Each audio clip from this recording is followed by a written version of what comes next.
I was on a work trip. I called my husband every night. Same routine, same smile, but one. My name is Alexander. I'm a 30-year-old man. We had a ritual. Every night, regardless of the time zone, we would have a video call. His smile, my tired laugh, it was a familiar routine that made the distance seem insignificant.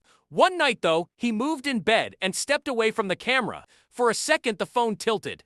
That's when I saw it. On my side of the bed was a pink phone that didn't belong to me. I didn't react. I didn't question it.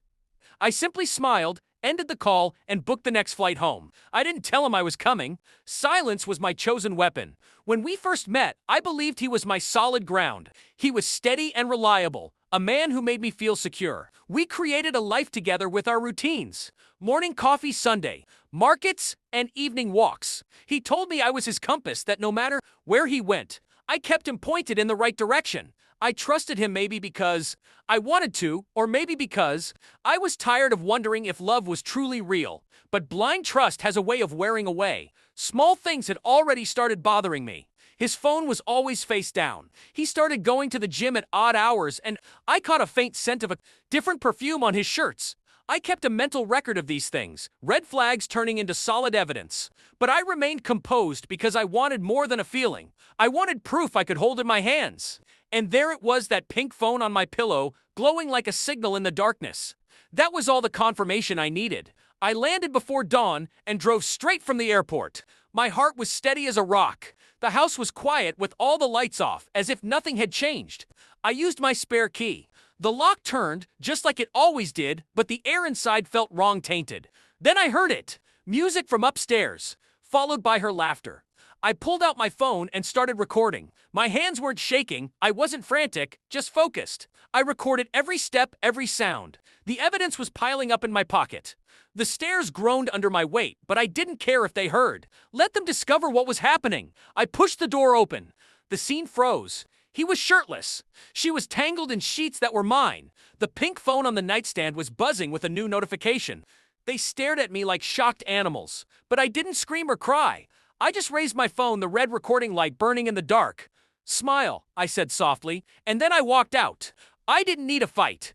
I didn't need to stay. The video was more than enough. Downstairs, I sat at the kitchen table and wrote an email. I attached the video and sent it to myself, my lawyer, and most importantly, his company's human resources department. He had signed a morality clause when he was promoted. Having an affair with a coworker wasn't just a scandal. It was grounds for immediate termination. I wasn't done yet. I moved money from our shared bank account to my personal one. It was a clean 50-50 split, all documented. I canceled his credit cards and changed the password on the mortgage account. By the time he stumbled downstairs, mumbling excuses his financial power had already been completely cut, he found me at the door, a desperate look in his eyes. "It's not what you think," he said. I let out a short, cold laugh. "It's exactly what I think." He reached for me, but I took a step back. "Everything you've built is gone," I said. "The job, the house, the life you thought was permanent. And her." I nodded toward the upstairs. "She won't be staying when the truth comes out. You'll see." I left him standing barefoot on the porch.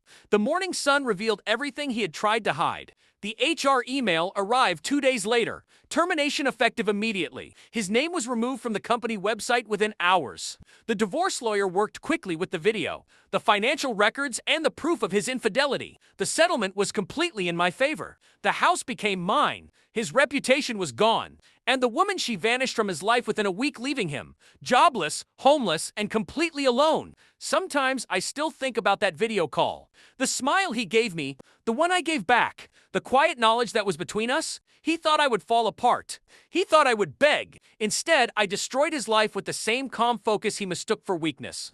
Now, when I wake up in that bed, the same bed, he dishonored with his betrayal, I no longer see the pink phone. I see my victory because I learned something in those difficult days. Revenge isn't about rage. It's about patience. It's about timing. It's about taking betrayal and turning it into proof, and turning silence into power. When I closed that door behind me that morning, I wasn't just leaving my partner. I was leaving my old life behind.